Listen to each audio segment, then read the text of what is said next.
Good morning. Welcome to week number 4, lesson number 7 for Peter Pan by J.M. Barrie. Last we left off, we were reading into chapter 5, where we were being introduced to some of the other characters of the island in person. We were introduced to a series of the Lost Boys, and we got to see just how they seem to act when Peter's not around and in general. After them, they were being followed by the pirates, who we got to see, and we actually left off at the description of the pirates. But after the pirates, they were being followed by the Redskins, and the Redskins were being followed by the Beasts. And last but not least, there was a crocodile at the back of the pack following along. For the rest of chapter 5, which I had you read for homework, we got to see into the life of the pirates, how they think and act. We got to finally meet Captain James Hook, who has a hook for a hand because, as he said, Peter lopped his arm off and threw it to a crocodile. And we learned that the crocodile at the back of the circle of people chasing each other is after only Hook, because after he had a taste of his arm, he couldn't help but want to eat the rest of him. And Captain Hook is mightily afraid of that crocodile. We see that Hook is a pretty gallant villain. So he's got a demeanor that's respectable. Now, we might not like him because he is villainous, and it says that whenever he kills people, he gets 2 red dots in his eyes. But aside from that, he's said to be very well spoken. He carries himself very well. He's a little bit dirty and messy because he's a pirate, but aside from that, he's got a certain aura about him that probably contributes to his leadership. In the end of chapter 5, Hook and the other pirates discovered the underground house of the Lost Boys, and they're now setting up to bake a cake where they're going to try and give the cake to the Lost Boys and then make them sick and even capture them and kill them. On a final note for chapter 5, we saw Wendy flying through the sky while Tinkerbell in a jealous rage was pinching her, and when Tinkerbell and Wendy flew over the Lost Boys, Tink said, quick, Peter wants you to shoot the Wendy, because they know Wendy to be a bird-like creature. So the Lost Boys immediately go for their bows and arrows, and it was Toodles, I believe. Yep, Toodles shot an arrow, and it went right through the sky and deep into Wendy's heart, and she fluttered down from the sky. She fell. And that's how chapter 5 ends. We're going to pick up here on chapter 6. If you want to read along, please go into the video description and click the link. There's a link right there outlined for you. You click that and it opens Peter Pan right up in your browser, and you can read along with me. When you get there, you can just click on the little button that takes you to chapter 6, or if you need to do it another way, press Control F and then type in "Foolish Toodles was standing like a," and that'll take you to the beginning of chapter 6. We're going to go ahead and pick up reading, and we'll talk about homework towards the end of the video. Okay, chapter 6, The Little House. Foolish Toodles was standing like a conqueror over Wendy's body when the other boys sprang, armed, from their trees. "You're too late," he cried proudly. "I have shot the Wendy. Peter will be so pleased with me." Overhead, Tinkerbell shouted, "Silly ass," and darted into hiding. The others did not hear her. They had crowded around Wendy, and as they looked, a terrible silence fell upon the wood. If Wendy's heart had been beating, they would all have heard it. Slightly was the first to speak. "This is no bird," he said in a scared voice. "I think this must be a lady." "A lady?" said Toodles, and fell a-trembling. "And we have killed her," Nibs said hoarsely. They all whipped off their caps. "Now I see," Curly said. "Peter was bringing her to us." He threw himself sorrowfully on the ground. "A lady to take care of us at last," said one of the twins, "and you've killed her." They were sorry for him, but sorrier for themselves, and when he took a step nearer them, they turned from him. Toodles' face was very white, but there was a dignity about him now that had never been there before. "I did it," he said, reflecting. "When ladies used to come to me in dreams, I said, 'Pretty mother, pretty mother,' but when at last she really came, I shot her." He moved slowly away. "Don't go," they called in pity. "I must," he answered, shaking. "I'm so afraid of Peter." I want to stop here and look at the characterization of the boys.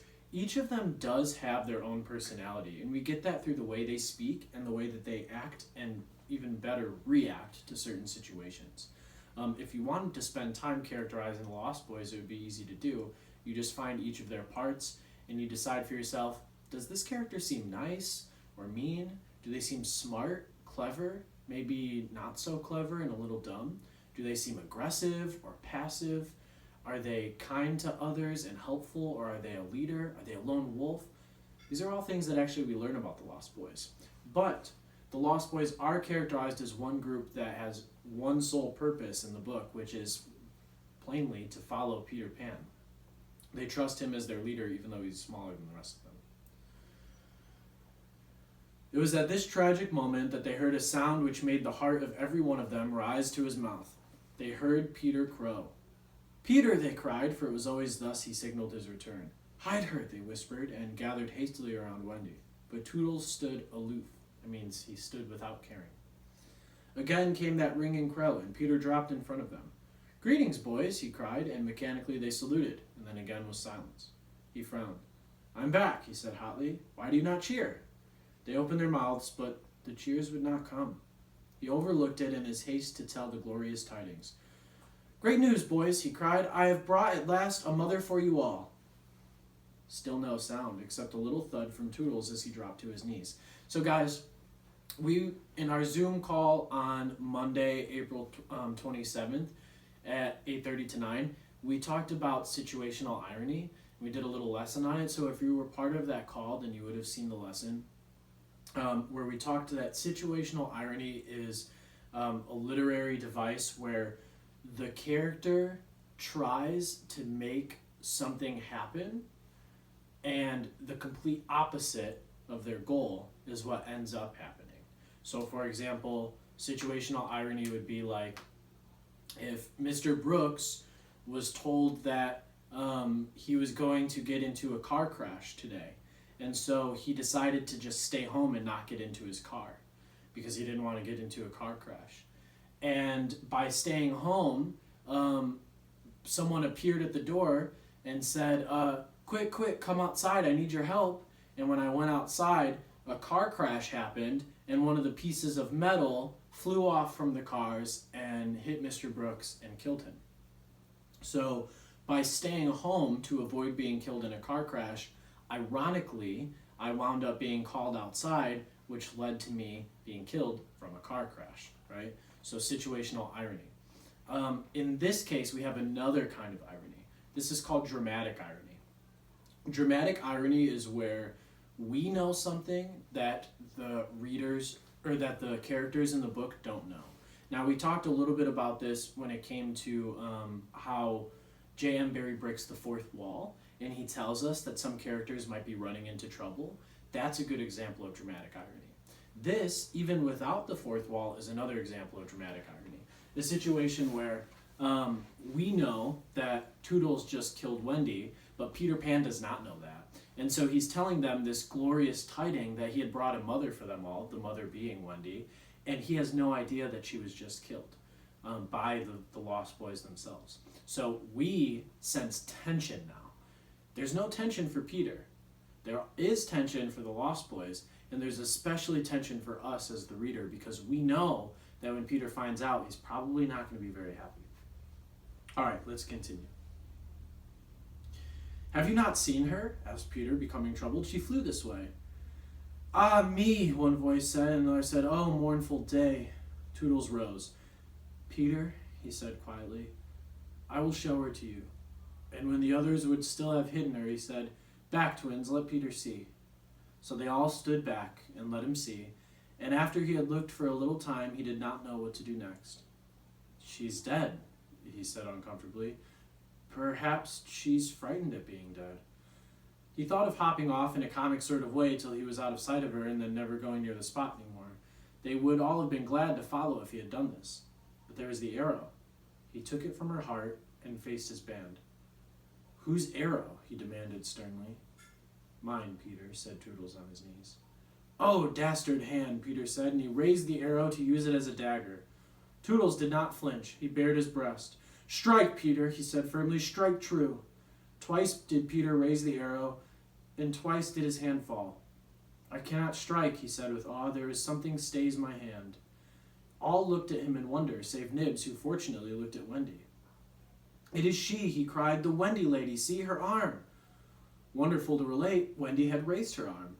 Nibs bent over her and listened reverently. "I think she said, 'Poor Toodles,'" he whispered. "She lives," Peter said briefly. Slightly cried instantly, "The Wendy lady lives!" So I want to pause again really quickly just to look at the difference between Peter and Captain Hook. Now, Captain Hook is Peter's nemesis. He's the character in the novel. We can consider him the antagonist, and then we can consider Peter to be one of the protagonists, or at least a main character. The protagonist might be Wendy, but Peter is certainly a supporting protagonist. And in the last chapter, at the end of chapter 5, when we were looking at Captain Hook, at one point, as he and his friend pirates were walking through the jungle, another pirate nudged into him, kind of bumped him on the path. And when that pirate bumped him, Captain Hook immediately flew out his hook and killed the other pirate, without even taking his cigars out of his mouth. In this particular instance with Peter Pan and the Lost Boys, we see one of the Lost Boys committing a pretty grievous act, killing the girl that Peter had brought to them. And Peter still can't find himself able to bring the arrow down and punish Toodles by killing him. So we have these two characters in a very stark dichotomy. That means a stark difference from each other. There's a split between them. You have Captain Hook on one side, who's really easily able to just deal out violence and harm to anybody who even bugs him a little bit. And then you have Peter on the other side, who has some sense of moral code. He knows that Toodles is good. He knows that Toodles' intention wasn't bad.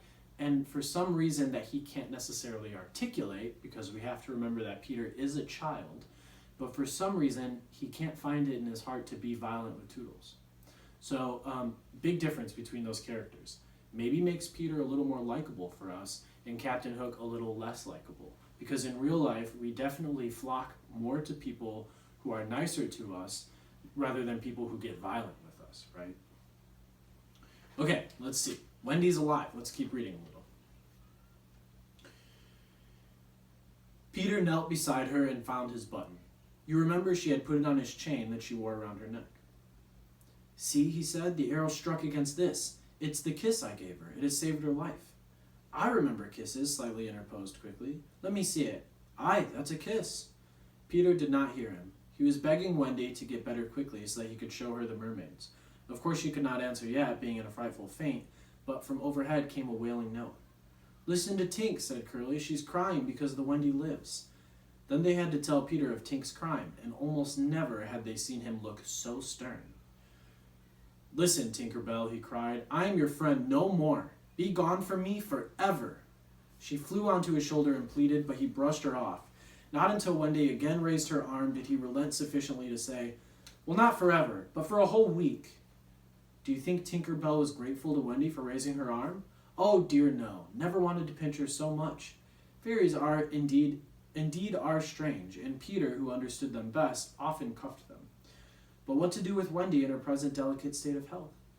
Let us carry her down into the house, Curly suggested. Aye, said Slightly, that is what one does with ladies. No, Peter said. You must not touch her. It would not be sufficiently respectful. That, said Slightly, is what I was thinking. But if she lies there, Toodles said, she will die. Aye, she will die, Slightly admitted, but there is no way out. Yes, there is, cried Peter. Let us build a little house around her. They were all delighted. Quick, he ordered them. Bring me each of you the best of what you have. Gut our house. Be sharp. In a moment, they were as busy as tailors the night before a wedding. They scurried this way and that, down for bedding, up for firewood, and while they were at it, who should appear but John and Michael? As they were dragged along the ground, they fell asleep standing, stopped, woke up, moved another step, and slept again. John, Michael would cry, wake up! Where's Nana, John, and Mother? And then John would rub his eyes and mutter, it is true, we did fly. You may be sure they were very relieved to find Peter. Hello, Peter, they said. Hello, replied Peter amicably, though he had quite forgotten them. He was very busy at the moment measuring Wendy with his feet to see how large a house she would need.